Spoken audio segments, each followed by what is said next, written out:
祖上3000年代代谋划，只为换我一朝升仙，可我却混到当街乞讨。就在我快要饿死的关头，九皇子找到了我，说只要我拿出祖传玉佩，便许诺与我一生富贵。我明知这玉佩绝非寻常，却走投无路，别无选择。将玉佩交给他后，我成了他的家臣。身为穿越者，我不过是用了些现代知识，便很快成了他的心腹。本想着没了仙缘，能在凡俗世界潇洒一生也不错，可一切远没有我想的那么顺利。有一天，九皇子赵峰突然开口：“本王想把玉佩还给你。”我没有半分犹豫，直接拒绝。那属下只能尽心归还殿下的恩情。可仅1年，属下就花了4000两银子，就算杀了属下也万万还不上。哈哈哈！爱卿倒是潇洒，1年能花4000两银子。赵峰的笑声瞬间让周遭的压抑淡去许多。我知道自己今天又躲过一劫，顺势恭维了一句：“殿下英明。”见赵峰颇为受用的点头，我心底却暗自发笑。我是穿越者，骨子里无视这封建的尊卑，但人总要吃饭活命，不隐忍难道还能翻天？怎料他接下来的话让我的心跳瞬间慢了半拍。这世界是能修仙长生的，本王与一位仙人取得了联系，他原本是想见你的。我连忙假装惶恐，躬身道：“属下一介凡人，何能被仙人看上？你祖上本是有仙缘之人，那仙人本应找你，可你已经把玉佩卖给我了，对吧？”赵峰字字刺耳，但我身不由己，只能低头应声。随后他随口赏赐了我1000两银子。3日后，王府张灯结彩迎接仙人，赵峰站在最前头，我混在远处的人群中。天空云层破开裂口，绝美的玉华仙子缓缓自云端落下，全城沸腾跪拜。奇怪的是，玉华仙子竟突然转身望向我的方向，周围人瞬间俯首，唯独我一人站着，将那道倩影深深印入脑海。等我回过神，玉华已来到门前，赵峰将我的玉佩戴在胸前，拱手行礼：“赵家九子赵峰，恭迎仙家。”玉华面露疑惑，直到看见玉佩散发出灵光，才不再深究。随后的宴会中，赵峰直勾勾地看着玉华仙子，就在他满眼火热时，玉华却突然指着他胸前的玉佩。赵峰连忙回答：“这是5年前本王受高人指点得来的机缘。”玉华直言开口：“夺人的机缘可不是什么善缘。”赵峰立马拿出早已准备好的玉剑。3年前，贵宗长辈已将这份机缘改赐给晚辈。玉华仙子拿起一看，猛地丢下玉剑，冷声道：“3000年前定下的因果，岂是你们3年就能更改的？”赵峰连忙解释：“晚辈也并非强取豪夺，是那顾家后人已然沦为乞丐，因此仙家长辈才把机缘赐给晚辈，而且晚辈也给了那顾家后人荣华富贵。荣华富贵能比得上成仙的契机吗？”玉华眼神冰冷，叫顾家后人来，我要当面确认。赵峰极其自信地让人传唤我，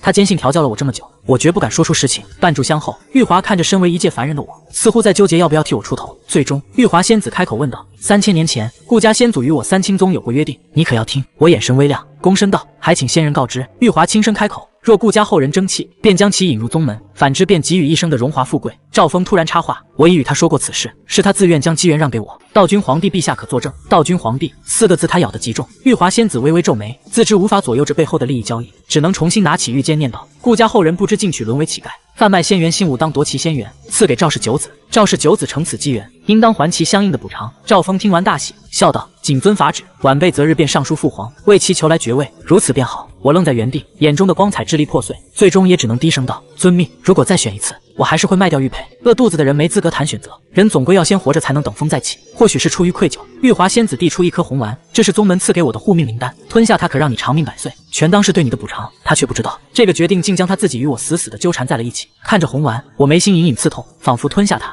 某样极其重要的东西就会彻底离我而去。此时玉华柔声开口：“我不会害你，你机缘被夺，若是不吃这颗灵丹，恐怕活不过30岁。”我微微握紧拳头，原来自己常年体弱多病，皆因机缘被夺。赵峰见我沉默，皱眉欲替我做主，我却突然抬起头，拱手道：“敢问仙师，没有仙缘，我还能否修行？”玉华仙子点点头：“自然可以。仙缘乃天命，而人还有自己的本性。我派开山祖师便是一位逆天之人，无需天命加持，也照样成仙。”赵峰露出一抹冷笑：“天底下又能有几个开山祖师？”随后，他以绝对命令的语气说道：“吃下它，本王便给你世袭的爵位。”我没得选，只好吞下了红丸。那一刻，冥冥中仿佛有一根弦彻底断了。赵峰喜不自胜，直接许了我一个侯爵之位。深夜，王府大摆宴席，我却提着一壶酒喝得酩酊大醉。来到龙桥下，冷风将我吹醒，我自嘲苦笑：卑躬屈膝是生存之道，可如果能站着，谁愿跪着？就在我大笑着将酒倒入水中的瞬间，我的识海突然被某种力量猛烈冲击，封建束缚被轰然撞碎，天命再也掩盖不住我的光彩。一缕金光涌入脑海，我竟觉醒了命格。红尘仙，只要汇聚万年天水和地脉，便能羽化登仙，去他的荣华富贵。我要成仙。第2天，我因吹风病倒，可是却突然攥紧拳头。如果不想永远当砧板上的烂肉，就必须抓住那缕金光。眼下不知地脉是什么，但天髓已然积攒了10年，正是那仙子给的灵丹，一颗抵10年，我需要1000颗。我收敛起目光里的疯狂，既然此时的我没有任何权利去主动抢夺机缘，那我决定留在赵峰身边，继续讨好他们，就是我成仙的第一步。但只要这份卑躬屈膝能给我想要的回报，一切都是值得的。殊不知属于我的回报很快就来了。此时的龙桥之上，一队披甲军士正开道而来，玉华仙子掀开车帘问道：“前面就是顾家府邸。”正是，他如今每年花销万两不止，可谓是享尽了荣华富贵。马车上的赵峰刻意强调着我的富贵，也变相强调着他夺取这份机缘的正统性。玉华没有回应，他不想过多接触宗门的黑暗，只求问心无愧。一是自掏腰包补偿我，二是保障顾家后人此生富贵。当他们进入大堂时，我早已等候在那，虽面容苍白，却依旧不卑不亢地拱手行礼：“拜见九殿下，拜见玉华仙子。”我一如既往的恭敬，让赵峰的神情缓和了不少。看来我并没有因机缘被夺而心生怨恨。玉华仙子顺势开口：“今日前来只为看看你住得如何。”我依旧低着头躬声道：“仙子垂爱，小的诚惶诚恐。”他感受到了我的疏远和防备，却也并不意外，接着问道：“赵家给你的富贵尚可？”我愣了一下，才如实回答：“恕不可言。”如此便好。玉华说完便自顾离去，赵峰等人立马跟了上去。就在我将他们送至府门口时，却突然发现了不对劲，跟随赵峰来的亲卫竟然全留了下来，纷纷站到了我的身后。我顿感不妙，开口道：“殿下，这些亲卫……”赵峰回头，神情故作关切：“最近京城不太平，我调了一些王府的亲卫过来护你周全。”话音刚落，玉华却突然抬头望向我。他察觉到了一丝浓烈的杀意，第一次感受到我身上的情绪如此激烈。穿越以来，历经生死危机，安全是我的第一需求。赵峰已然踩到了我的红线，于是我不动声色地低头拒绝：“小的一介商贾，依照太祖律法，不能饲养护卫。”怎料赵峰眼睛微眯，语气冰冷：“你很快就是侯爵了，这是仙门与赵家约定好的补偿，你是要抗旨吗？”这不是询问，而是赤裸裸的威胁。再拒绝就是摆明有反心。于是我毫不犹豫地拱手弯腰：“谢主隆恩，都忍到今天了，也不差这一时。特别是如今觉醒了红尘命格，更应静待时机，直到将赵家彻底推入深渊。”看到我服软，赵峰露出了胜利者的笑容，玉华却暗暗摇头，觉得我终究还是太过软弱。可就在他要转身离去时，成仙帝的天道限制之下，他的神通谛听恰好捕捉到了我心中最强烈的心声：“故天将降大任于斯人也，必先苦其心志，劳其筋骨。”玉华仙子猛然回头，第一次郑重地打量着我。明明是个凡夫俗子，为何能有如此气魄？想到师尊曾说凡人也能道出真言，他暗以为我便是他红尘历练的机缘，于是他对我伸出手，握住我的手：“我传你一门功法，全当是检验顾家后人的资质。”我迅速思索，他若想害我，没必要拐弯抹角，当即谨慎地握住了他的指尖。他见我这副模样，不由得一笑，主动握紧我的手掌。下一秒，一缕冰凉的灵力直入眉心，脑海中浮现出无数晦涩经文，我只感觉天旋地转。等视线恢复清明时，他已远去。我转身看向身后的10名亲卫，压下心中阴霾，笑着让人取来银两：“各位弟兄今日来顾某府上任职，自然要去花楼好好接风洗尘。”当晚，这群酒囊饭袋在花楼喝得不省人事，我独自留在包厢中复盘局势。赵峰这是在找死，终究是低估了我。我闭眼感受脑中的经文，体内的红尘命格突然传来震动，那些看不懂的晦涩经文瞬间变得通俗易懂。但同时，我那10年的天髓也开始飞速消耗。片刻后，我成功突破玉清道基第1重，入了炼气境。然而我却开心不起来，因为天髓彻底枯竭了。没有天髓，修炼速度慢得像蜗牛。大前局势动荡，今年已报了3次灾民动乱，我必须在乱世前拥有自保能力，必须尽快找到获取天髓的办法。与此同时的王府里，正上演着一出荒唐戏码。赵峰被一头毛驴挡在玉华的小院外，前辈晚辈亲手做了一些糕点，想送给仙子品尝。赵峰恭敬道。神兽毛驴只顾吃草，连头都不抬，活脱脱成了舔狗的赵峰只能憋屈离开。老驴叼着盒子走进院子，口吐人言：“赵家的那小子给你的。”玉华摇头：“我吃过辟谷丹了，不饿。即便你道行通天，在成仙地也得像凡人一样进食。况且赵家那小子天赋和背景都不错，我们玉清派也并非要断情绝育。”玉华微微侧目，暗讽道：“原来如此，我还以为前辈老眼昏花，脑袋被驴踢了。”老驴也不恼，呵呵笑道：“动动嘴皮子就能拿好处，只有傻子才不要，而且寻找不死药还得靠赵家帮忙。”接着他突然问：“你为何要把三清宗的核心功法传给那小子？该不会是看上他了吧？这是三清宗欠他的。宗门这般迂腐，和你师父如出一辙，而且玉清心法是三清宗最难修炼的功法，凭他的资质，一辈子都未必能练会。”玉华迟疑起来：“那我明日再去给他一门普通的功法吧。”姑奶奶，你这样特地上门送功法，不是害了人家吗？老驴无语，随即玩心大起，晚上翻墙潜入他府中，把功法交给他，如此便不会被赵家知晓，也不会给他惹来麻烦。觉得稳妥的玉华一跃融入夜色，老驴却在后头哈哈大笑：“仙子深夜私会凡夫俗子，有趣，实在有趣。”他绝对想不到，受成仙帝的神通限制，这一夜他在我的府邸里转到天亮都没找到我的房间，最后只能无奈铩羽而归。我自然不知晓这般闹剧。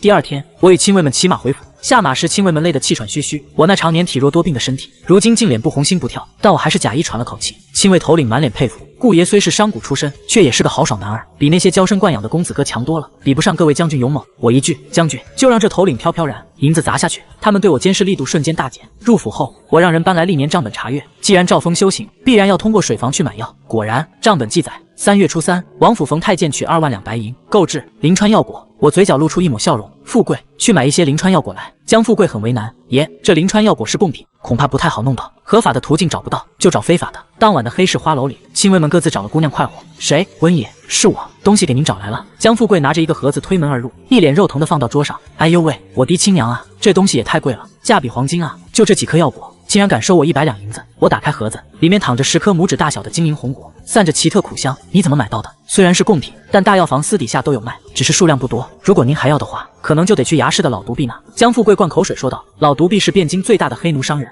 一身杀气。我拿起一颗药果放入口中，只觉3分苦涩，满口发麻，但咽下后，体内的命格金光微微震荡，有用，天髓增加了。我精神一振，果然大钱权贵早就接触到了修行之道。我干脆囫囵吞枣的将剩余9颗药果尽数吞下，惹得一旁的江富贵满脸见鬼的表情。可吞完后，天髓依旧没积满1年，不够，完全不够。我看向他，临川药果还能买到吗？老独臂没说，但这东西死贵的，10颗100两啊！我听说去到临川到山明那买，都是按斤卖的。”江富贵嘀咕道：“黑市价格贵很正常，毕竟是违法勾当，而且临川这地方穷山恶水，进山采购要面临山贼，一路运回汴京又是水路和陆路的，还得保证药果不破皮。10颗100两不贵。”我摇头道：“只要能增加命格所需，多少钱都是值得的。铜银金说到底都是身外之物，我手里还有1万两现银，也就是1000颗药果，而且我手里还有个水房，从中再摊摸1、2万银子很简单。以前没必要，多了带不走，现在不一样。再去找老独臂，他有多少药果？我要1万，不，先来5000两。”啊，爷，您要这玩意儿干什么？用来应付一些贵人，不过毕竟是倒卖贡品，手脚干净一点。江富贵只能亲自前往西外城的衙市，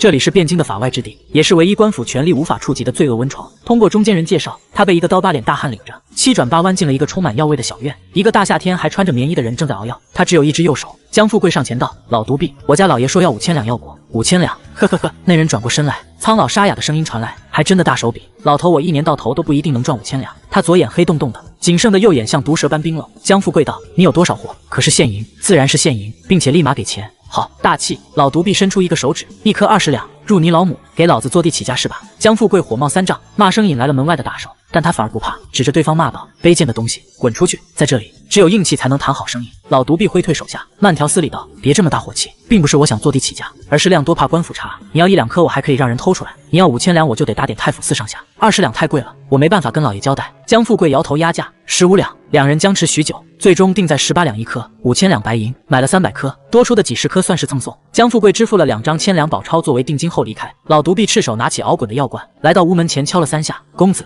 您的药熬好了。”良久，屋内传出一声轻咳：“买这么多药果干什么？”老独臂恭敬回道：“老奴不知，恐怕又是一名入室者。”屋内的人沉吟片刻，我记得3清宗那位天女已经下凡，不过他那等人物估计也不需要来衙市倒腾。3清的天女只要动动嘴，赵家就会屁颠送过去。声音停息后继续说道：“此人要那么多药果，资质显然不佳，需要性帮助其助道，不及我半分。”老独臂精神一振：“公子，您练成了。成仙地有天数桎梏，凡人无法练气，但若能在此地铸道成功，未来必成金丹，甚至有望登仙。”门后的声音带着傲然：“多则3个月，少则1个月，如今也只是以半步铸道。”老独臂激动的直接跪下：“恭喜公子，贺喜公子！”另一边，江富贵回到花楼时已是夜深，我还没睡，正在整理账本，从中列出一个个疑似蕴含天髓的宝药。“爷，我给您带回来了。”江富贵推门而入，将盒子放在桌上，气呼呼道：“这衙市的烟杂卑贱坐地起价，原本10两1颗就已经离谱了，现在竟然涨到20两，我据理力争才降到18两，能买到就好，钱不是问题。”我打开盒子，检测了一下，发现有些是个头极小的裂果，但这不妨碍药性。江富贵离开后，我抓起一把药果就往嘴里塞，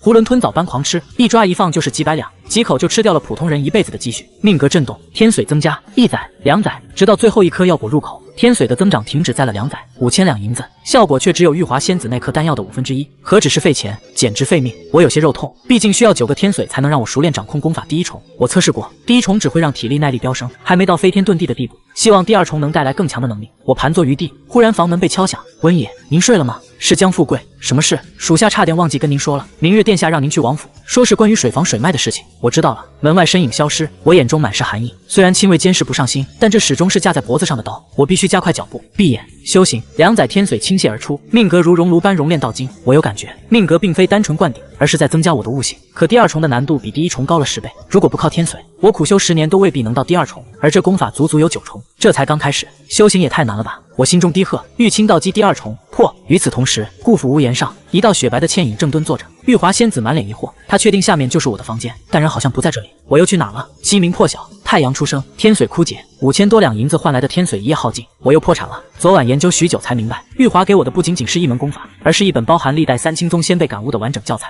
经文甚至能幻化为道人与我1对1讲道，讲炼气，却不只是炼气，更是铸道。玉清道基第2重，玉骨净身，5脏神灵，一气始判，2仪俱生。终有人道，包含万灵，我同天地，何其自愤！道化在此，归之以名，练得五脏神，上品金丹有望。凡五脏神得其一者，可入内门。繁琐漫长的道经与口诀，带着无数大能虚影在脑海中闪烁，命格微动，又一次将晦涩难懂的道经熔炼，化作我能理解的事物。第二重，内练五脏，一共有5个小境界，每一个内脏的锤炼难度都是突破第1重的2倍，也就是说，突破第3重需要10个天髓，再来1颗玉华给的那种丹药即可。道爷都成贫道了，这修行也太难了吧！我感叹一声，随即忽然感觉身子一痒，低头看了一眼，又觉得钱花的不亏。我这具常年病弱、半报废状态的林妹妹，身体正在被修行慢慢补全。我起身，朝阳从窗外照进来，身体恢复的躁动，终究比不过我对修行的狂热。我重新坐回床上，闭目运气，虽然已经没有天髓，但有1分功便多1分力，聚沙成塔莫过于此。就算没有仙缘，我也要在凡间做人上人。如今觉醒了命格，这气还得拼命练。王府，玉华翻墙进来，通宵达旦让他精神恍惚，落地时扭到脚，一屁股坐了下来，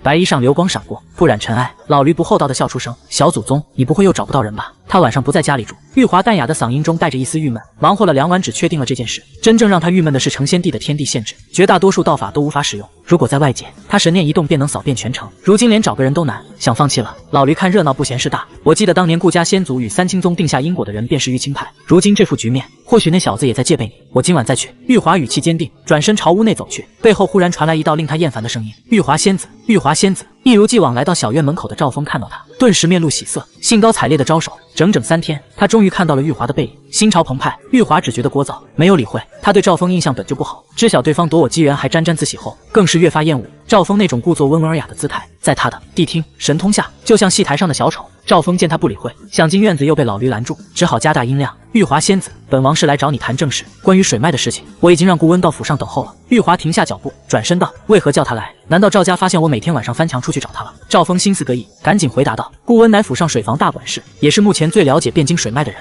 如果仙子不喜，我可以去换一个，只是他本人能力尚可，若是其他人来，恐怕不太好使唤。别的不说，我的办事能力赵峰是绝对认可的，他不想换个奴才搞砸了事情，有损仙子对自己知人善用的良好形象。”玉华微微点头，心想不一定能给功法，但也算是再见上一面。只是这一个轻微的动作，赵峰如得天眷般喜笑颜开。那还请仙子随我一同前往。仙子听取了我的意见，他点头了。2人一前一后走出院子，周围护卫与大半冯祥纷纷低头，不敢看九殿下的事态。他们哪里知道，只要赵峰能获得这神女青睐，皇上就会直接定他为太子。这也是赵峰越舔越上头的原因。王府大堂富丽堂皇，我并未入内，而是极其守规矩的站在远处的走廊等待。虽然赵峰答应封我为侯，但终归没落实。我不想大摇大摆进去被人抓把柄，该大胆时大胆，该谨慎时必须隐忍。大堂里，一些世家子弟门客早已和王府美婢嬉闹成一团，大前风气开放。这些人表面端着圣贤子弟的架子，背地里禽兽不如。若换作平时倒没什么，可今日是商谈仙门之事，那位仙子若是看到这般荒唐景象，不知作何感想。至少在我眼里，这位讲公道的仙子比他们耀眼得多。哪怕这份耀眼是因为他高悬9天，不知人间疾苦，但他终究是第一个对我说不会伤害我的人。一个小太监急匆匆从我身旁跑进大堂，里边荒唐的景象片刻后立刻被制止。可惜了，我心头暗笑。身后脚步声由远及近，得益于修行，我耳朵微动，便听清了来人数目与方位。转身抬头，走到拐角处，一道素白的身影出现。我们目光交汇的瞬间都停顿了一下，纵然看不清面容，但那道素白倩影已让我的心底泛起涟漪。我对仙道修行的向往愈发狂热，但我会不会暴露铸道2重的修为？内心咯噔一声，理智与危机感瞬间碾碎了涟漪。我猛地低下头，极力运转玉清心法，死死掩盖住体内的道迹。玉华起初看到我脚步加快，来到我3步之外，可他的谛听神通传来的反馈却让他愣住了。我这个低着头的凡夫俗子，竟在心念里立起了一堵极度排斥与抗拒的高墙，虽只有3步之遥，却仿佛隔着千里。玉华试探性的迈出半步，我微不可察的后退半步，心念的高墙不断垒住，他再难靠近，仿佛一伸手我便会潜入深不见底的水渊。至于如此防备吗？玉华有些郁闷，自己曾几何时被凡人如此躲避过，但他也明白，三清宗夺了我的机缘，我警惕是应当的。他此刻只想赶紧给我一本简单易懂的功法，了却这桩心事。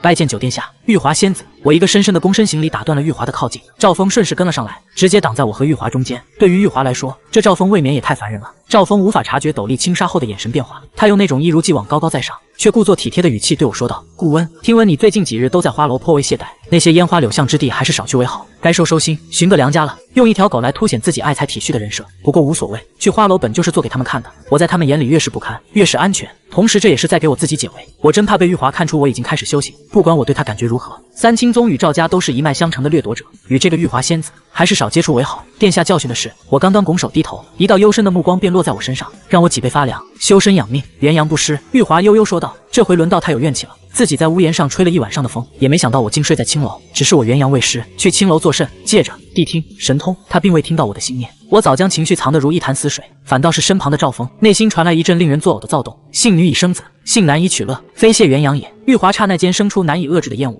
男女皆娶，只为满足贪念色欲，当真不堪入目。我隐约察觉气氛不对，赶紧开口。门内公子们已经等候多时，殿下与仙子不如先入座再说，免得劳累跪体。赵峰很满意我的谦卑，继续规训道：“你站在门外没有进去很好，说明还是懂规矩的。你还是我府上的家臣，但也不用这么拘谨。以后在王府上，你就是货真价实的温侯。谢殿下厚爱。”我拱手弯腰，几乎把“隐忍”二字刻在了脑门上，在我身上找回上位者气势的赵峰，转头又对玉华献殷勤：“玉华仙子，还请一步里边。”玉华没有回应，依旧盯着我。可他谛听得到的结果，只是我心念里那堵更加高大、更加疏远的防备壁垒。他郁闷至极，但也只能捏着鼻子认了。玉华仙子，在赵峰的连声呼喊下，玉华回过神，走入大堂。里边光鲜亮丽的世家子弟一同起身，先拜赵峰，后拜玉华。而我趁着所有人的注意力被转移，直接缩进角落，低着头融化成了背景板。众人落座，赵峰刚想寒暄几句，介绍这群未来能助他争夺皇位的世家子弟，玉华却毫不留情地打断我：“只需要知道水脉一事。”正准备自我介绍的公子哥顿时尬在原地，大堂气氛瞬间冷场。我躲在角落蹲地喝着半壶茶水，希望这王府好茶能给点天水，拯救我岌岌可危的资产。可惜毫无反应，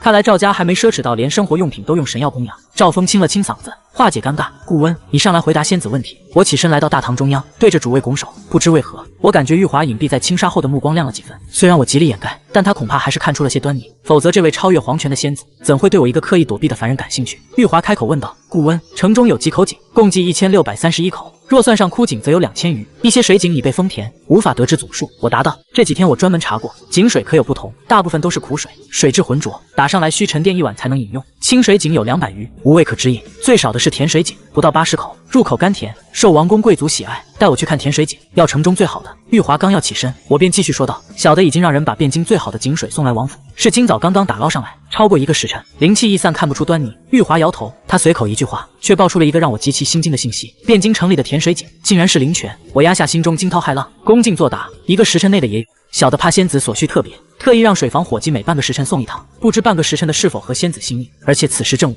汴京牛马拥堵，来回打水恐怕不止1个时辰。玉华彻底无言了，这便是凡人的办事效率吗？他能想到的，甚至他没想到的细节，我竟然全都提前办好了。看着下方不卑不亢的我，他心中的郁闷随之消散。顾姓后人办事，确实比脑子被驴踢过的赵峰强太多了。如此便全由你安排。他轻轻点头。见此情景，赵峰这个主子觉得倍有面子，大笑道：“温侯办事有功，大办，赏500两。”谢殿下。我双手接过太监冯祥递来的宝钞，心底飞速盘算，500两能买大半载天水，要突破玉清道基第3重，还需要8个半天水。如今加上这500两，我的存款达到了8500两，距离突破越来越近了。赵峰摆摆手，以示亲近与赏识。去吧，以后别以小自称，这是奴仆的称呼。你已是大前温侯。此话一出，周围世家子弟看我的目光都变了。他们知道赵峰这是在正式提拔我。我刻意表露出极其惊喜的神色，又是一番感恩戴德的弯腰道谢，随后才转身退下。然而当背对众人的一刻，我脸上所有卑微的情绪瞬间消失得无影无踪，黑色眸底只剩极度的冰寒与不屑，身后的奢靡与欢声笑语不过是这王朝覆灭前的回光返照。当边军全靠劫掠发饷，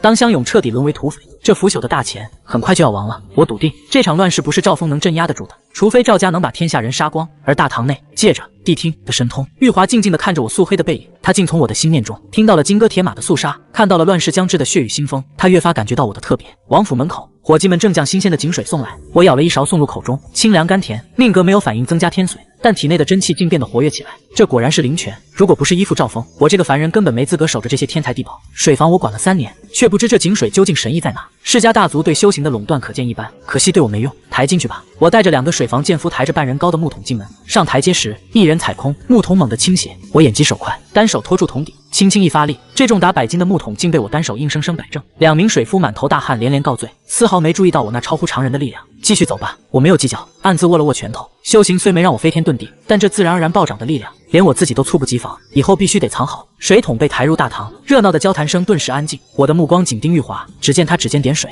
一缕细微的灵气波动挑动水面。他戴着斗笠，我看不清他的神情，也无法判断他察觉到了什么。玉华问道：“顾温，这口井在哪里？”龙桥水房，龙泉井。我回答：“最好的井，自然早被我划入王府名下。”一旁的赵峰不放过任何搭话的机会。龙桥最初就是因为这口井水出名的，用龙泉水做出的饭菜风味绝佳。我便是发现龙泉不凡，设立水房，缔造了汴京繁华。我扯了扯嘴角，没吱声。他口中那套说辞，还是当年我为了推高水价，随口编出来的营销鬼话。灵水混了油盐，鬼知道是什么味道。我没揭穿他，只是在心底暗骂：这个傻帽连手底下人编的谎话都信。果然舔狗都是大脑通直肠，满脑子装的都是屎。玉华耳边听闻这粗鄙之语，非但不见生气，反而没忍住嘴角上扬。这顾姓后人的骂人方式颇为有趣，几个没听过的词汇，倒也损得精准。玉华对赵峰说道：“灵泉明目，你该多喝点。”仙子这是在关心我？赵峰瞪大眼睛，难以置信，随后脸颊迅速涨红，语气中根本难以掩饰欣喜。仙子之言不敢不听，往后餐食必定要以龙泉水烹饪，饮水也只喝龙泉水。他转头看向我，顾温，此事交由你安排，本王需要每时每刻都能喝到1个时辰内的龙泉水。是，我低头应下，内心不由得冷笑，水房到王府快马也得1炷香，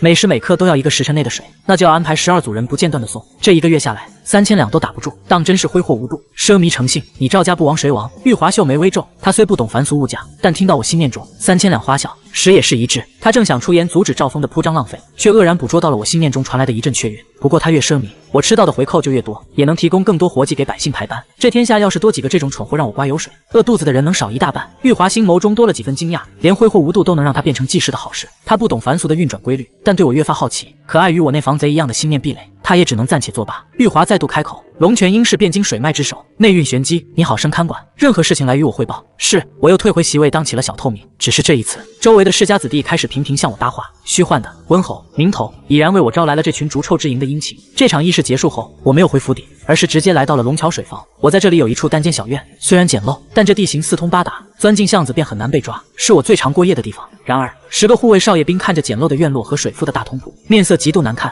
我善解人意道，这里距离龙桥夜市很近，各位可以去龙桥快活，留2个人下来给王府做样子就好。如果各位觉得不妥，我们还可以排轮班。有道理，亲卫头领也不装了，勾肩抬背的带着弟兄们去勾栏厅去，只留下2个苦着脸的底层倒霉蛋站岗。我走到那2人面前，笑容亲和，你们叫什么名字？属下秦勉。容了。2人异口同声，眼神热切地看着我。辛苦你们了。我闲聊几句，得知他们是边军调回来的没背景的汉族，便勉励一番，一人塞了10两银子，这抵得上他们3个月的军饷。2人喜笑颜开，连连拱手，多谢温侯。拉拢人心这种事，从来都是润物细无声。傍晚，太阳西落，我独自站在水房最中心的龙泉井前，井水幽深，几条银白的水鱼浮现，时不时还能看到防止投毒放养的老鳖。哗啦啦，忽然井水躁动，更多的鱼儿涌了上来。以前有这种现象吗？我问一旁资历最老的水夫，对方回答道：最近1年都有这个时候有鱼儿上游。最近1年出现的异象。我目光微凝，将真气汇聚，双眼朝井底望去，在我眼中，井水表面竟浮现出一层如油膜般的七彩华光，而周围的水夫神色如常，显然凡人根本看不见这种灵光。打1桶水上来，我当机立断，哗啦，大木桶落下，七彩色的井水被打捞上来，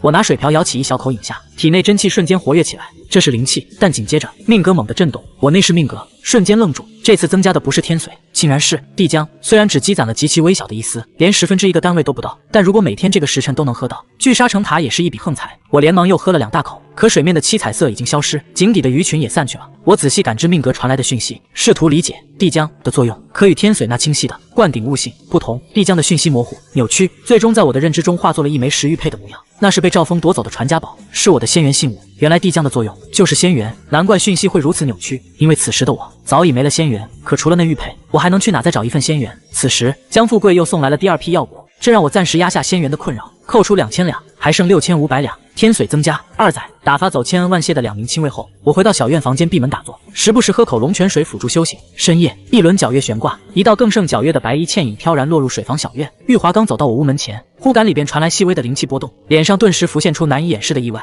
成仙地有天数禁锢，凡人根本无法吐纳灵气，屋内这牵引天地的气息，说明我这个毫无根骨的凡人，竟真在短短几天内练成了3清宗最难的玉清道基。玉华心中长叹，一个被夺了仙元的凡人，却能有这般通天的毅力与悟性。宗门长辈当年做的当真难看，他决定再提点我一次，正要伸手敲门，咚咚咚，屋内灵气波动瞬间消失，死一般寂静。我猛地睁开眼睛，神情惊疑不定。3更半夜这鬼地方，正常人谁会来敲门？咚咚咚，玉华再度敲门，屋内依旧没有回应，却传出一阵极其细微的响动。他忽然生出一种不好的预感，紧接着一缕狂躁的心念伴随着谛听传入他耳中。36计，走为上策。砰！玉华一把推开房门，却只看到一扇大开的后窗，以及一个翻窗遁逃的背影。他额头隐约青筋浮现，这家伙当真是泥鳅精转世。此时夜色深沉的逼仄巷道里，我正夺路狂奔，急促的脚步声在墙壁间惊悚回荡，一道黑影一闪而过，地上不知死活的老鼠还没反应过来，就被我一脚踩成了肉饼。我全力狂奔，体内真气不再受任何压制的翻涌，一次又一次压榨着肉体的潜力。如今的我虽未达飞人地步，但速度极快且生生不息。玉清道基第1重，生生不息，到底是谁？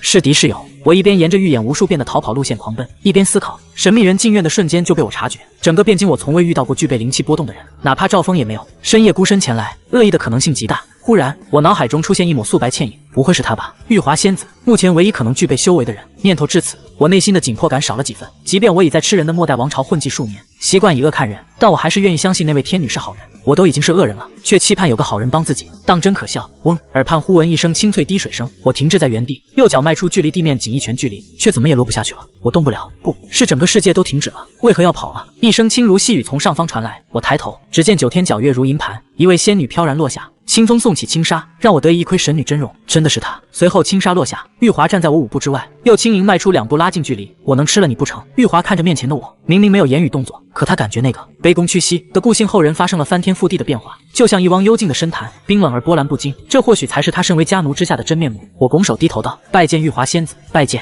玉华嘴角上翘：“你跑的时候可不似拜见。”我依旧低头解释：“顾某从商多年，遇刺无数，若不警惕一些，恐怕已是枯骨。不知仙子夜访寒舍所为何事？”我话锋一转，我来传一门更简单的炼气之法，或许几十年后你可以借此炼气筑基，多活100年之久，哪怕修行怠慢停滞不前，也可延寿几十载。玉华第2次朝我伸手，语气平静，握住我的手，只需片刻。我此时确认，他必然看出了一些端倪。对于修为暴露，我早有准备，功法本就是他给的，只是没料到这一天来得这么早。我摇头道：“多谢仙子厚爱，但顾某恐怕用不上更简单的炼气之法。”哦，这么说你练成玉清心法了？玉华眼睛微眯，终于等到我坦白。我坦然点头，只学到了一些皮毛，隐藏不了，便以退为进。你领悟到何种地步了？玉华眼睛微亮，语气多了几分急切。玉清道基乃3清宗核心秘法，几千年来练成者稀少，顾某不通修行学识，只感觉到丹田处也有一股气，而我能驱使这股气游走周身经脉，还请仙子解答一二。我抛出一个模糊的信息，玉华沉默了足足10几个呼吸。入门，他缓缓吐出这2个字，仿佛蕴含莫大重量。错愕、惊讶、难以置信，种种情绪涌上心头。他没想到我竟然真的能练成。他给这门功法原本只是想给顾家后人一个交代，哪怕几百年出一个也好。可如今我这个被夺取仙缘的弃子，竟然真的越过龙门变成了真龙。我问道：“不知顾某资质如何？”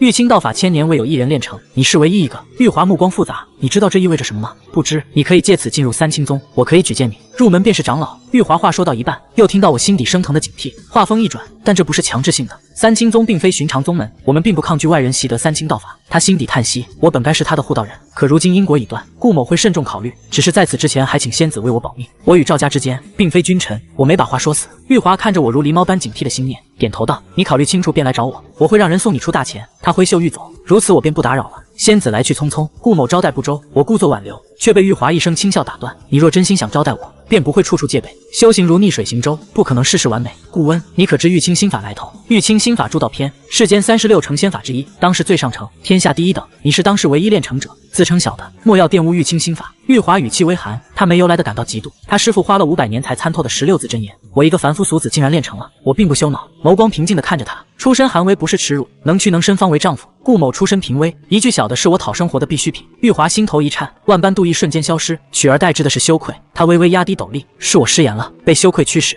他急忙转身离开，刚走2步，身后忽然传来微风，微乎其微的灵气被牵动，如水滴玉壶的轻响。他忽然回首，眼中满是难以置信，那道他无法跨越的心念壁垒在此刻裂开了一道口子。躲藏在壁垒后的人从裂缝向他伸手，并非入门，而是铸道一重天。我伸出手，展露部分修为。他说的对，若想茁壮成长，终归是要朝向骄阳。玉华仙子，4天时间玉清心法铸道篇第1重，应算天下极等。4天第1重，不可能。玉华陷入了长久的沉默。他见过无数天才，却没有一个像我这般震撼。对于日夜在悟道崖苦修的他而言，我完成了他无法企及的事情，而如此天赋竟然被宗门遗弃，沦为赵家家奴，夺人机缘如此大仇。若我将来成长起来，势必是3清大敌，连他都无法遏制这种念头。若是老驴在这里，我估计已经是个死人了。只因我知天赋，当时最上乘，天下第一等。玉华话到嘴边，不知该说什么，只能严肃而郑重道：“别向其他人展露玉清道基，特别是我身边的毛驴与赵家，不然你必死无疑。”我问道：“为何？”只因我没有如他们所愿烂在泥里，只因我不依靠仙缘也能站起来。事实如此，你非要掰扯正邪对错，需要绝对实力，而你现在没有。玉华无法否认宗门的丑恶，只能向我阐述严重性。你的天资算得上当世顶尖，若是入了3清宗，或许可以成为下一任掌门，但我那些师叔不会允许你存在。若是不计前嫌，我可以联系师尊，让玉清派来人接引你躲藏起来。我忍不住一笑，好人我不是，但一定不讨厌他。我摇头道：“顾某无意躲藏，我记得仙子说过3清道宗不抗拒外人学习3清道法，你是想要我教你更多3清道法，而不入本宗。”我直言不讳，这是一个危险的试探。换做其他宗门，偷学功法若不加入，便只有死路一条。但玉华给了我玉清心法，这给了我赌一把的底气。四目交汇，气氛沉默。可以，玉华竟然点头了。我刚想拱手道谢，面前的天女再次语出惊人：“我不仅会教你3清宗允许外传的功法，不外传的功法我也可以教你。为何？”我面露错愕。玉华悠悠地看着我，反问道：“你练成这第1重花了多少天？”他并不傻，何况身负谛听神通，从他给我功法到现在满打满算才4天，期间我还没怎么修行。2天修成玉清心法第1重，这甚至比上清派的道子还要恐怖。玉华看着我，忽起坏心想捉弄一下。当年上清派道子入门时，枯坐1个月才领悟上清道基，如此就已经让3派真君打得头破血流。你如今4天铸道，若是传出去了，别说是三清，就是其他道宗也来抢人。而你与三清道宗的因果，足以让真君们忤逆此地天数，拼死将你抹杀。我无言以对。我已经第2重了，咋整？你们三清道宗的道子含金量这么低的吗？玉华以为我怕了，扑哧轻笑：“你且放心，我不会告知门内的。”我恢复镇定，郑重道：“仙子知遇之恩，往后若需要，顾某必定赴汤蹈火。展示天赋只是开头，关键是画饼。”玉华犹豫再三：“你与三清道宗因果，可否用这份恩情还清？”我咧嘴一笑：“冤有头债有主，赵家欺我，顾某也不过想要那皇帝老儿与赵封人头，这也无需仙子以恩抵仇。知遇之恩永世难忘，人情不能抵消，否则我怎么继续讨要好处？如此甚好。”玉华颇为欣喜，顾恩是独属于他个人的恩情，这里不是谈话的地方，还请仙子随我一步小院。大约1炷香后，两人回到水房小院，看着完全倒塌的房门，我扯了扯嘴角。玉华语气认真：“我没钱赔你。”“没钱你这么硬气？”我笑道：“区区一扇门而已，用不着仙子来赔，我可以用丹药赔你。这是护心丹，只要有一口气都能续上。”玉华拿出1枚丹药，我眼疾手快的接过，笑容瞬间真诚。当然了，仙子这等人物肯定不会让小的，让顾某吃亏的。两人进屋，小院生活气息很浓。玉华看到桌面上众多账本，我倒了杯凉水，寒舍难以常备热水，还请仙子见谅。玉华没在意，他好奇地打量着我，平平无奇的素衣男子，却能4日铸道，这里信手拈来，外看是杂草，根须深万丈。他越发好奇我到底隐藏了多少东西。三清道法以千万计数，后人改进重复者多数，但仅上乘功法也有数千，而功法种类繁杂，一些小学之派也要细化，我不可能给你一一讲解。我也没有把所有三清道法学会，只教你玉清派功法如何。玉华开门见山，我自然没意见。他开始讲解，玄门弟子修行之初一般是外功内法，其中心法最为重要，此为修行之基。一门好的修行功法能让修士走得更远，也能让人修行得更快，此类事密不外传。三清道宗也是如此，只是物极必反，成仙法大多修行极难，也极其缓慢。我扯了扯嘴，感情这玉清心法不开挂根本练不了。我问道：成仙法与其他修行寻常心法的修士对比如何？炼气是为引气入体，往瓶子灌水；铸道便是为路造海，举手投足引动天地之力。仅论斗法，越阶杀敌轻而易举，有甚者越2个大境界也可杀敌。炼气杀金丹，看来这铸道难也有难的好处。我追问：玉清道基有9重，9重之上可是成仙，9重之上为法相，此为真君佛陀之法，铸道者起步便是他们的终点。玉华告诫道：你莫要好高骛远，能有6重道基已经有资格冲击真君，9重可为当世顶尖大能，而大部分都只把6重作为目标。你资质要好过大部分人，或许能冲击9重。我微微低头，心里估算着日子，再过1个月，我就能到第3重。9重确实难，但我有挂。言归正传，玉华继续道：其2为外功，也被称为护道之法，大抵是一些能杀敌的道法。可以是18般兵器，也可以是5行之术，又或者是炼体之术。玉清心法有炼体功效，便不需要炼体之法。我这里有一门玉清剑诀和一门玄冥枪，前者乃三清10大剑法之一，后者只是随处被丢在藏经阁的炼气气功法。你要哪个？我挑眉看着他轻纱后若隐若现的笑意。这问题显而易见是在考验定力。屁股想也知道选剑法，但脑子想就知道必有深意。我选玄冥枪，为什么？玉华仙子，当年您师父也是这么问你的吗？玉华明显愣了一下，略感失望，没套路到我。他解释道：我当初选了最好的，那时是为了一次宗门孩童小比，随后第1轮便被淘汰了，因为我天赋不够，无法一朝悟道领悟玉清剑诀，也因为距离小比只有1个月时间，大家都是刚刚修行没多久，就如现在你的情况，还都处于被天数压制状态。我了然，玄冥枪或许不是最好的，但是目前能在短时间内练成并形成战力的。我拱手恭维，受教了，尊师必然是一位得道高人，你很有定力，师尊应当会很喜欢你。玉华声音多了几分高兴，显然他对于这句话很受用，伸手说道：我2门功法都传给你，你先学会了玄冥枪，玉清剑诀往后再考虑。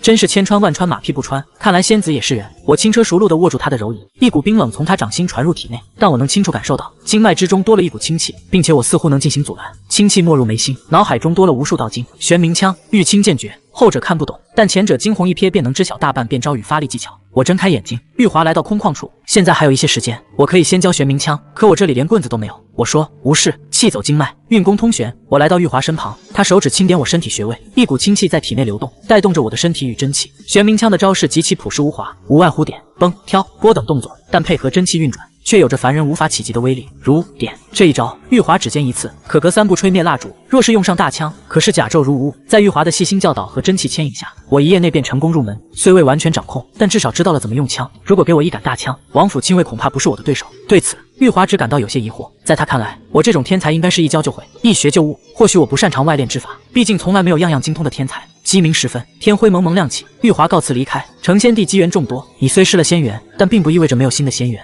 不过如今许多天机混沌，你先好生修行，等待天机明朗再谋而后动。最后，赵家有一位真君存在，并且就在汴京。言罢，玉华一跃飞上屋檐，融入晨曦。我望着他离去的背影，微微吐出一口寒气。一门顶尖剑法，一门凡俗武学无可企及的枪术，轻而易举拿到手，还得到了一位仙家青睐。我能感觉到他对我的态度有了明显转变，几乎是平起平坐的合作人。这就是展示天赋蕴含的好处，领先半步是天才，领先一步是疯子。4天时间铸到2重过于吓人，我对外展露的只有1重，真君应当对应到击9重。在这大前法相能无敌否？我喃喃自语，返回屋内盘坐床上，命格微微震动，脑海中玉清剑诀的漫天经文好似一把剑，直入云霄。天水之火化作滚滚天火，吞没玉剑，抽丝剥茧般让我的心神去理解它，握住它。刹那间，千万仙剑如大河奔腾而来，一呼一吸，问剑入门。天水一载，我缓缓睁眼，幽静的命格深潭中多了一把玉剑。虽然入门只获得了一缕微弱的剑意，但我毫不在乎。入门只花了1载天水，既然如此，那便炼制大成，绝世天才。我只有一点小天赋，怎么了？4天到击2重，1晚练成第1式剑诀不过分吧？天水，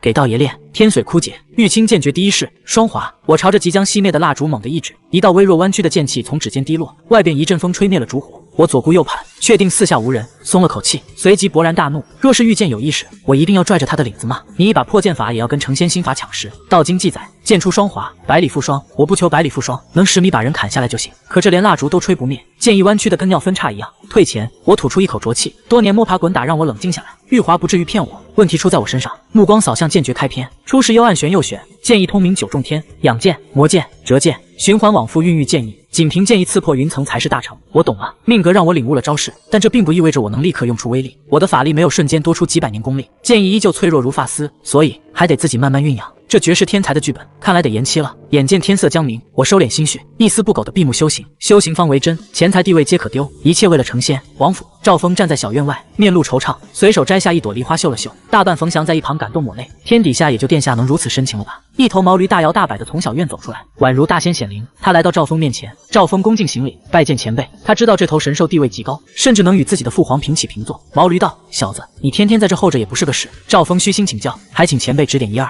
毛驴停顿片刻，直到赵峰让人送来丹药，才继续说道：本宗这位天女来历甚大，你是知道的。门内追求者无数，而修士多俊相，皮相对于修士效用不是首位，修行乃向天争命才为首。不过除此之外，玉华还喜好琴棋书画，你可以投其所好。只是这丫头一般不收外人礼物。赵峰心领神会，晚辈今后会多送些灵药与书画给前辈的。孺子可教。毛驴咧嘴一笑，他转身欲回院子。赵峰肉疼地掏出一枚丹药，前辈可否替我向玉华仙子道声好？这是另外的价钱。毛驴回头瞥了一眼，小子自然懂得。毛驴拿钱办事，刚回院子就看到翻墙回来的玉华，他顶着满脸困意，整晚帮我修行，反而加剧了疲劳。玉华，赵家小子找你，有事等我下午醒来再说。可那小子好歹等了你1晚上，怎么说也是真君之子，我们也需要借助赵家的力量去寻找不死药。砰！玉华摔上房门，眉头紧锁。老驴3番2次受贿，宗门真君与赵家交易不断，却从不过问自己的感受。和这些重置在一起，真的能帮助祖师逆转生死吗？1月无事，4月13，小满，我接手了王府被烧毁的织布厂，利用大批廉价难民恢复了生产。有了王府做靠山，原本以为靠着新蚕丝上市能大赚一笔买药钱，哪曾想出了变故。爷，出问题了，蚕丝收不上来。江富贵低声汇报，为什么？打仗了。泽州郡正在被胡骑劫掠，郡兵据城而守，不敢出战。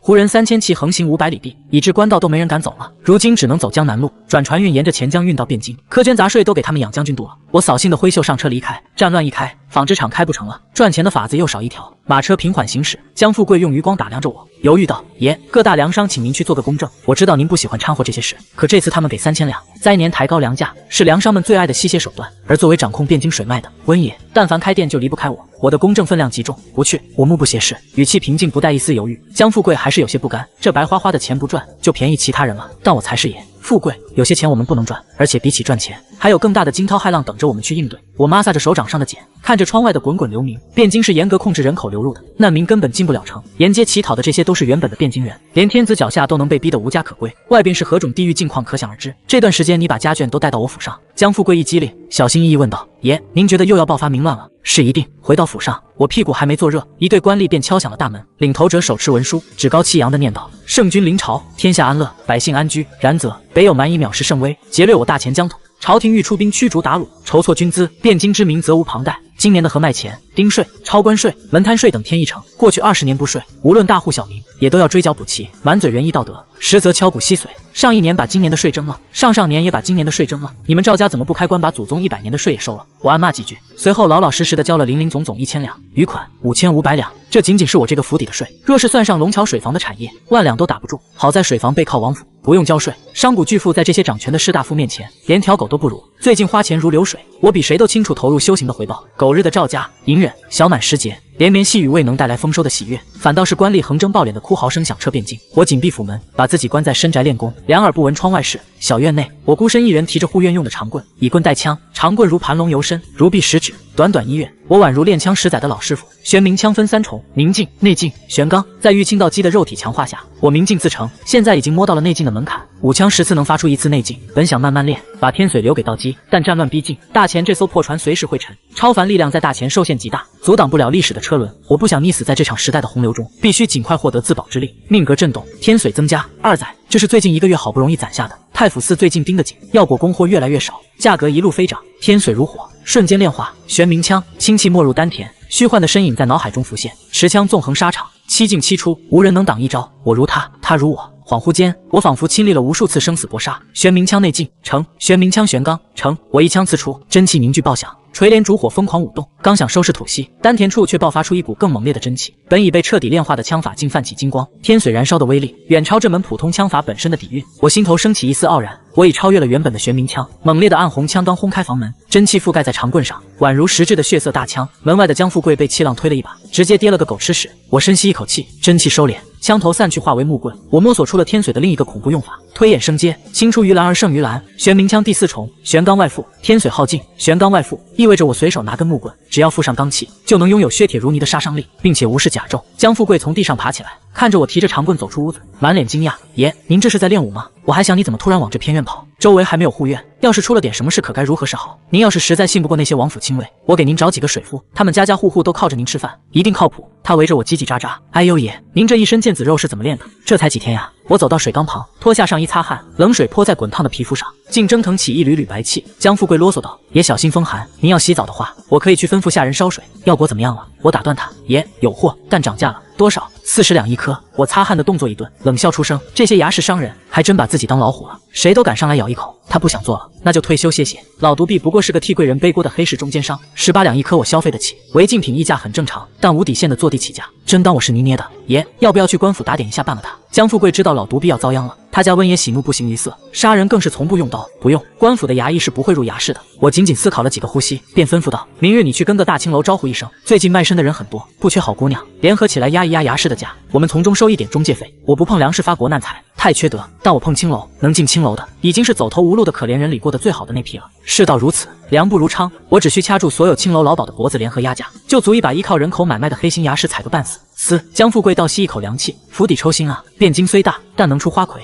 出高价买人的青楼基本都在龙桥，要是龙桥的青楼全线拒收或压价，衙是压在手里的货就只能低价贱卖给下等窑子，亏损何止千两，有良心但不多。这便是我作为商人的反击。次日，江月楼天字号房，商贾云集，美婢无数。我一身素衣，在一群穿金戴银的大商贾中很是扎眼，但没人敢只摘半分。每逢灾荒，最大的受益者是粮商，其次是衙士和青楼。一个正常的朝廷会控制粮价，但现在是所谓圣君临朝，连皇帝手底下的太监都借着灾荒赚得盆满钵满。我举起酒杯，众商齐齐举杯响应，红烛满堂，纸醉金迷。这恍然是一场大鳄的饕餮盛宴，被我们抬上桌分食的，正是百姓眼中穷凶极恶的衙士商人。那些流窜街巷、舞刀弄枪的黑市地头蛇，在龙桥资本的碾压面前，是如此的弱小且可笑。枫叶楼的招牌桂花鱼翅端上桌，我夹起第一口，众商贾一拥而上，在筷子敲击玉盘的清脆声中，衙士的利润被我们分食得一干二净。4月13，大钱田赋，商税接天一成。4月14，汴京粮价暴涨，至5月底，粮价已翻倍，朝廷苛捐杂税逼出上万逃户，前京郡大小村镇暴乱不断，汴京城内每日有上百户平民破产，或逃荒，或卖身，或削尖脑袋去大营当民夫。衙士挤满了插草卖身的可怜人。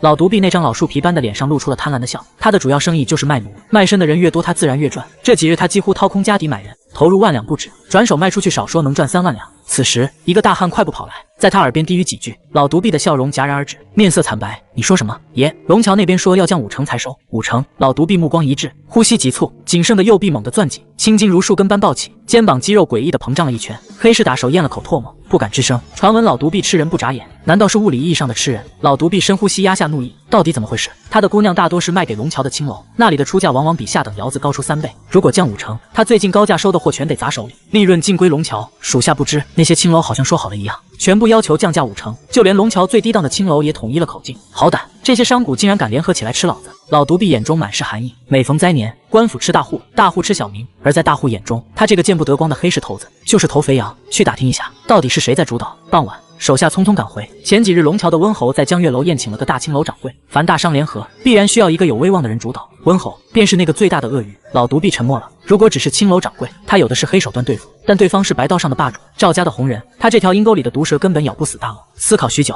他咬牙吩咐派人去查查这个温侯有没有家属亲人。随后，老独臂走到院子深处，跪在门外。主子，屋内油灯亮起，伴随着咳嗽声。什么事？奴想杀一个人。谁？顾温，一个龙桥的商贾，不知好歹，竟敢联合青楼断奴的财路。一个商贾，你想杀就杀。屋内的声音轻描淡写，仿佛捏死一只蚂蚁。可他是赵家九子的家臣，老独臂顾忌道。而且传闻赵家九子前段时间接引了三清道宗的天女。屋内沉默了许久，终于冷冷传出一句：银子是身外之物，在成仙地虽有用，但莫要为了黄白之物多生事端。主子不缺钱，可老独臂缺啊。他不仅把家底砸进去了，这次更是亏得血本无归。次日傍晚，我照例来到水房，捞起一口伴着神秘采光的井水饮下。地浆一载，积累了1个月，终于攒够了1个单位的地浆。我对它的来源有了一些猜测。天水源于地表接触的灵果药材，昔日月精华，而地浆则源于深井之下连通的地下暗河。江富贵走过来低声道：爷，衙市那些老鼠在打听您的消息。我微微点头，反问：你的家眷都安置好了吗？已经全部带入府中严加看管了。如此就好。衙市那些阴沟里的老鼠打听不到我的底细，肯定想拿身边人开刀。这种低端的黑帮手段我见多了，最高端的商战往往是谈判桌上的博弈，谈不拢才会动刀子。一条老狗敢对我龇牙，杀了便是。我赚了话锋，药果的渠道找到了吗？江富贵面露难色，找到了3家，但都吃不下1万两的量。不过我打听到另一个渠道，风月楼传闻中的龙虎丹是用药果作为辅药炼制的，如果要的话，1万两没问题，只是容易暴露身份。青楼卖壮阳药不稀奇，我稍加思索便果断拍板，多买些龙虎丹回来。天底下没有不透风的墙，汴京不知道还能太平多久。与其畏首畏尾，不如竭尽所能在这乱世前疯狂榨取修行资源。夜幕降临，我正准备离开水房，一个巡夜的老水夫神色紧张地凑过来：温爷，小的有一事相报。什么事？昨夜3更，小的看到龙泉井里浮着一条黄龙，老翁吓得手脚发软。我听完只觉得好笑，随手赏了他10两银子封口。这种市井精怪的传闻在大田多的是，就算传进赵峰耳朵里，他也不会信。但井中黄龙这4个字，却让我生出了别样的心思。灵泉生异兽，必有重宝。随后的几日，我天天傍晚守在水房，却一无所获。直到今晚日落，井水表面再次浮现那层薄薄的七彩灵光。打水！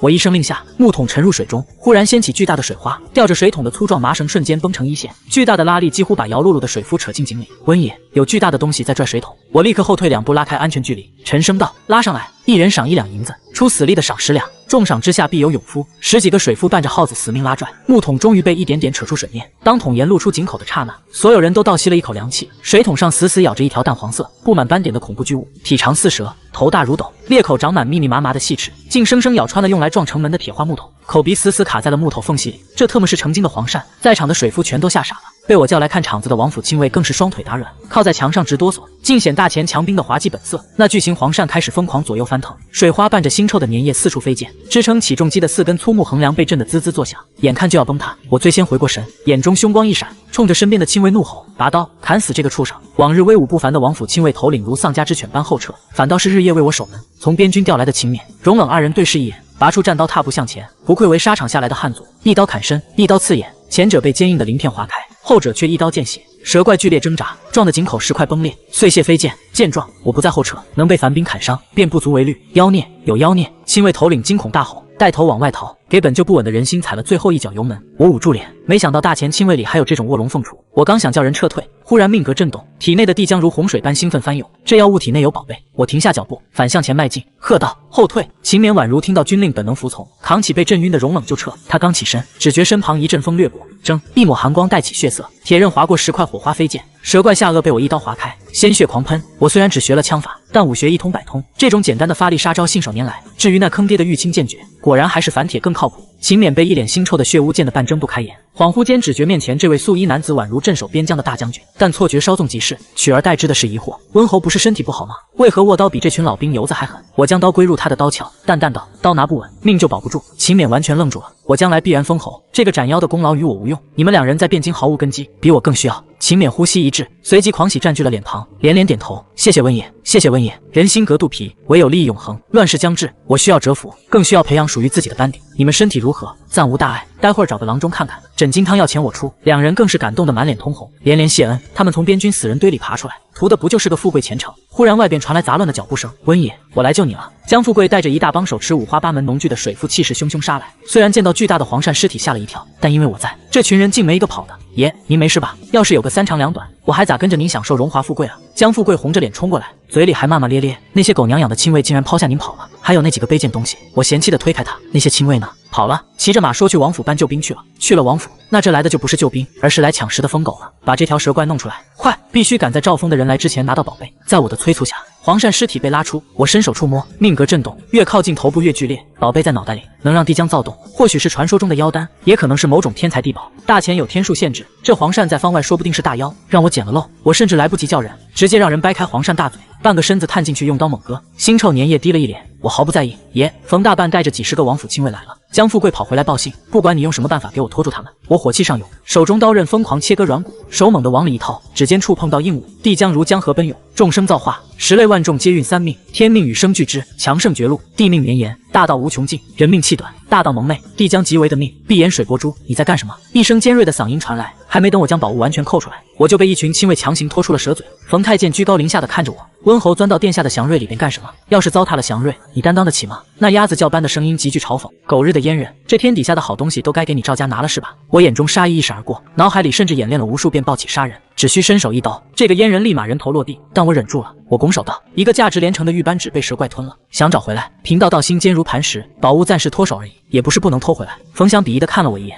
却又掐着兰花指守着规矩。温侯也不用给我这奴才行礼，奴家可受不起。这个祥瑞我就带走了，殿下急着要去献给仙家，你那宝贝我若找到了，自然会让人给你送来。是，我退到一旁，眼睁睁看着黄鳝被抬走，唯一能做的就是吩咐手下大肆宣传龙泉井真有龙，这么大一条黄鳝搬出去必引轰动，好歹让我这水房赚点流量钱回血。一个时辰后，半个汴京都知道九皇子杀了一条蛟龙，天命所归，王府。赵峰看着长达10几米的黄鳝大喜过望，连连拍手，等我去请示仙家。殿下，有客卿劝道，天子脚下出祥瑞，应当先送进皇宫，陛下高兴了，说不准便给您册立储君之位。本王与圣人父子连心，陛下会支持本王的。赵峰自信一笑，仿佛真的胜券在身。这群凡夫俗子懂什么？只要得到玉华仙子青睐，储君之位手到擒来，甚至在他看来，这大前皇位也比不上天下万法出三清的道宗天女。赵峰特意让侍女好生打扮了一番，胭脂水粉，香囊玉佩，头戴羽巾，活像个相姑馆里的相公。他来到玉华的小院前，被老驴拦住去路。晚辈有事求见仙子。什么事？三清道宗所寻仙缘有眉目了。说。老驴不耐烦道：我得见到仙子才行。有备而来的赵峰这次十分硬气，他被老驴薅了这么久羊毛，连玉华的面都没见着，也顾不得什么风度了。那你小子就在这等着，我去叫玉华，事关寻找不死药的正事。老驴这次没敲诈赵峰，转身跑进小院。约莫1刻钟后，他跑了出来。玉华见你。简短4个字让赵峰差点跳起来。他3步并作2步跨进院子，屋内素白的倩影走出，带我去。玉华言简意赅。时隔1个月再次走出别院，身旁赵峰如同一只聒噪的鸭子，叽叽喳喳个没完，让玉华心烦意乱。他不禁想起那道平平无奇又如深潭般的身影，如果是我，就不会这么啰嗦，反而需要他反复揣摩。来到黄鳝尸体前，玉华眸光微亮，上前触摸问道：在哪里找到的？仙子所托让我日夜难眠，今日心血来潮去了一趟龙泉井，恰好碰到了这妖孽作怪，于是我便提刀上马，一番鏖战，终于拿下了这妖孽。赵峰大言不惭的邀功，明明是顾温送来的。玉华心中门清，抿了抿嘴，冷淡道：你做得很好，以后不用再亲自去做了，也免得你老是抢人功劳。赵峰如获天眷，整个人顿时飘飘然。仙子在关心我。玉华不再理会他，抬手一招，一抹灵光从黄鳝头部飞出，在场所有人都没看清是什么，那宝贝便被他收入衣袖之中。夜晚，我盘坐于地，杀意渐浓，脑海里正在盘算如何潜入王府接触蛇怪尸体。我在王府内买通了暗桩，只是又要破费不少银两。这天下熙熙攘攘皆为利往，我虽为商贾，手却能触及亲王府邸，这不仅是钱财通神，更是皇权崩塌的先兆。战乱将至，赵家已经逐渐失去对天下的掌控。总有一天，内裤稍微锦绣灰，天阶踏进公卿谷，我只需要静静地啃食大钱的尸体，待羽翼丰满，便裹挟大势席卷天下。正当我入定修行时，忽然睁开双眼，门外有微弱的气息，我面露警惕，握紧了床边的长棍。月色下，玉华犹如广寒仙子踏月而来。他刚走到房门前想敲门，便被我一出的心念狠狠震了一下。内裤稍微锦绣灰，天阶踏进公卿谷。他面露惊讶，仅仅是只言片语，竟让他仿佛看到了繁华化灰、富贵成空的乱世血海。这顾家后人话少，可每一句都如此语出惊人，也难怪能4日铸道。咚咚咚，是我开门，警惕未消。玉华伸出柔仪，月光顺着他的玉指爬进屋内，一颗泛着水波纹路的碧绿珠子静静躺在他掌心。他嗓音依旧平淡，但隐约多了几分轻快。这是你的珠子，一件灵宝。我愣住了。玉华见我这副呆样，语气带着些许笑意。这大妖既然是你杀的，那东西也理应是你的。这虽然不是什么了不得的宝贝，但也不是路边的石头。想到我外表总是装作一副弱小无害的怂样，内心却藏着天阶踏进宫青谷的滔天杀机，玉华就觉得有趣。别人都是伪君子，我是外怂内王，当然这是建立在我4日铸道的恐怖天赋上的。我压下心绪，低头掩饰道：“九殿下想要，我自然没有资格拒绝。”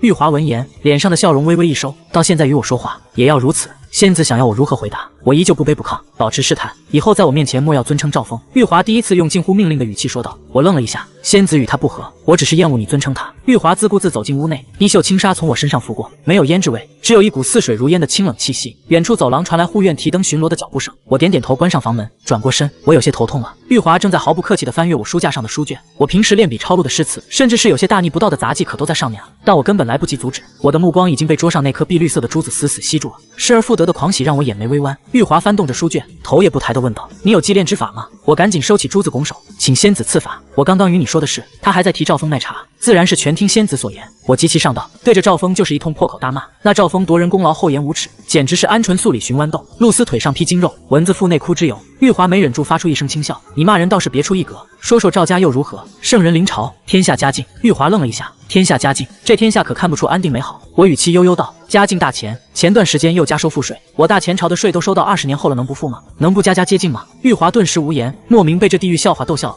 比起赵峰那些故作姿态的文雅，他更喜欢听我这些直白尖锐的去话。他转移话题：“法器即道法承载之物，外物若想如必驱使虚法门口诀，这属于外功范畴。”我有些疑惑，请问仙子，玄冥枪是外功可以理解，祭炼法器为何也称之为外功？凡是无法增加修为的，皆为外道。玉华理所当然道：“我懂了，炼器为本，其余皆是辅助。修行界中以兵家炼器之法最强，我寻不到兵家之法，只有三清道宗的基础祭炼之法。此方天地有天数限制，我还未到隔空传法的地步。”他伸出手，握住我的手，只需片刻，这软饭真香。我轻车熟路地握住它，一股清气裹挟着祭炼之法没入脑海。玉器宝剑，从祭炼、酝养、驱使到修补法器，应对敌家法宝，包罗万象，简直是一套完整的法宝教科书。我越发肯定玉华这个天使投资人的重要性，这份人情越来越大，虽不好还，但我必须得接着。多谢仙子，此恩顾某铭记于心，往后若有所需，上刀山下火海。我又熟练地甩出一张大饼，玉华点头收下。若非我展露了绝顶天赋，他哪会这般上心？我问道：“今日顾某杀的那条蛇怪，不知是不是妖怪？”玉华语出惊人，并非蛇，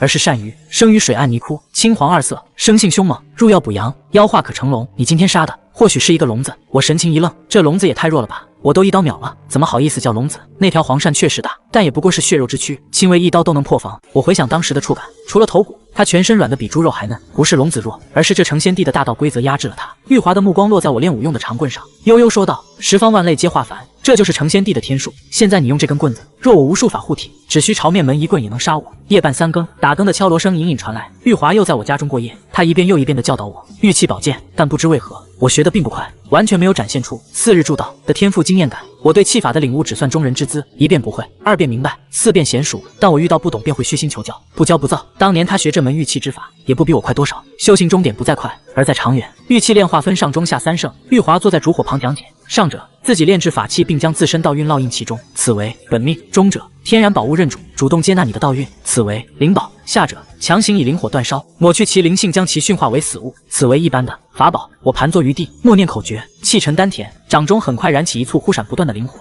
在玉清道基第2重的基础上，哪怕不动用天髓加持，我的法力掌控也极快入门。最终灵火趋于稳定，在虚空中安静摇曳，玉器入门成。我收起灵火，问道：这3者有何区别？并无区别，只在于威力大小。再好的法宝也不能帮人修行。玉华摇头，本命无需炼化，灵宝不仅需要炼化，更需要获得他的认可。如果无法获得认可呢？泯灭灵性，化为法宝，如此岂不是有些暴殄天物？我有些舍不得，弄点灵物本来就难，好不容易搞到个宝贝，总不能直接把它砍成残次品吧？外物就是外物，你又何必去尊迎合一件灵宝？现在炼化，他若不认你，就抹去他的灵性。玉华的语气带着毋庸置疑的淡然。我拿起那颗闭眼水波珠，闭眼运转功法，一团灵火将其包裹。就在我的法力探入宝珠的瞬间，轰！我的意识中突然浮现出今日那条巨大黄鳝的恐怖虚影，它张开血盆大口朝我一口吞下，同时珠子内爆发出一股莫大的排斥力，将我的法力狠狠挤出。我闷哼一声，胸口隐隐作痛，手中的珠子变得极其滚烫。我想扔，又怕摔坏了宝贝。玉器宝剑中提到，天然灵宝极其高傲，若想强行认主，最好有元婴期的修为压制。玉华见我死死攥着滚烫的宝珠，叹了口气，他俯身过来，一手搭在我的额头，帮我定住紊乱的真气，另一只手强行掰开我的手指，将闭眼水波珠取了下来。我粗重的呼吸这才慢慢平缓，睁开眼，本能的微微后仰，与他拉开距离。虽说修士都需要一件趁手的法宝，但你也不必如此拼命。玉华早习惯了我这条泥鳅的滑溜小动作，我抹了把冷汗，笑道：“只是有点痒。”还死不了，炼为法宝如何？玉华歪了歪脑袋，建议只不过少2成威力和降低一些上限而已。这灵宝价值几何？是随处可见的吗？价值连城，若在外界，能换一座100万人口的大城，能借此敲开任何当世大宗的山门，能让移山填海的大能破例收你为徒。他话锋一转，但这与你的玉清道基相比微不足道，你好生练气即可，莫要让这东西反噬坏了经脉。我嘴角抽搐，再让我试试，说不定多试几次就成了。砍上限，降威力，开什么玩笑？这可是我唯一的灵宝。元法2字，可不是试的次数多就能成的。你杀了孕育他的灵兽，因果注定他不会为你所用。玉华后退一步，将灵宝高高举起，远离了我。那碧绿色的珠子里，一道大妖虚影正在张牙舞爪。你连那块仙元玉佩都能隐忍放弃，何必纠结于一件灵宝？这珠子比那玉佩不及1/1000，切肤之痛在前，那玉佩算什么？现在既然肚子不饿了，总得为未来的性命多考虑考虑。我站起身，我比玉华高半个头，一伸手便够到了被他举高的闭眼水波珠。玉华没有阻止，只静静地看着我。我盯着他清冷的眼眸，一字一顿，这天下的好东西都被他赵家拿去了，我现在拿一件灵宝还不成吗？玉华轻声叹息，嗓音柔和：“灵宝似虎狼，若以法诀为刀斩去其灵性，自可手起刀落。你若想赤手空拳去驯服猛兽，安能不受伤？神念对碰一招不慎，万劫不复，这终归是个麻烦。”他喋喋不休的关切，远超对赵峰的冷漠，但他也知道自己无权替我做主，只能告诫。况且我也确实该吃点苦头磨练心性了。4日铸道难免会生出骄狂之心，我试探道：“仙子可否护我周全？债多不压身，这大腿必须抱紧，有投入，大佬才会期待我的未来收益。练吧，我替你护法。”玉华坐回椅子上，漫不经心地翻开书卷。西瑶曲线若隐若现，但期间要吃多少苦头，全看你自己本事。我只保证不让你死。我再次盘坐于地，握住那颗对我充满恶意的闭眼水波珠，闭目，耳边只听到他细微的翻书声，心里没底。我又睁开眼，烛火下那道素白身影抬头，带着些许笑意安抚我：“有我在，你没有性命之忧。”我闭上眼睛，催动法力。没过多久，灵性排斥带来的剧痛再次让我浑身发抖。未等我扛不住睁眼，额头便传来一阵冰凉，一只柔软的手轻轻抚在我的额头上。气定，守神，再次入定，再次被排斥，周而复始。我就像在解一道极其复杂的算术题，虽然没有动用天髓开挂，但在玉清道基的底子上，玉气之法正被我一点点吃透。每一次排斥试错的代价，都被玉华分担了大半。不知过了多久，我睁开眼，很不错，玉气宝剑你已经略有小成，虽不是什么通天神通，但也不是谁都能随随便便掌握的。玉华毫不吝啬对我的赞赏，他从衣袖里拿出一颗橘黄色的药丸，吃下它，这是你的奖励。我将信将疑地吞下，入口微甜，随后一股浓郁的橘子味散开。我惊讶道：“这是什么丹药？”糖丸，幼时师傅在我练功结束后都会给我一颗，这是玉清派的传统。白高兴了，不过古代的糖霜极其金贵，这细腻的甜味我已经5年没尝过了。突然命格微微震动，竟然增加了大约1/5载的天髓。我眼睛一亮，还有吗？莫要贪心。玉华像个唠叨的老母亲，但还是又掏出了一颗，这是最后一颗了。最后我死皮赖脸的连吃了5颗，直到被有些恼怒的玉华训斥才罢休。天髓增加1载，贫道又有钱花了。我深吸一口气，借助这新得来的天髓加持，重新握紧了闭眼水波珠。这一次我要彻底收服他。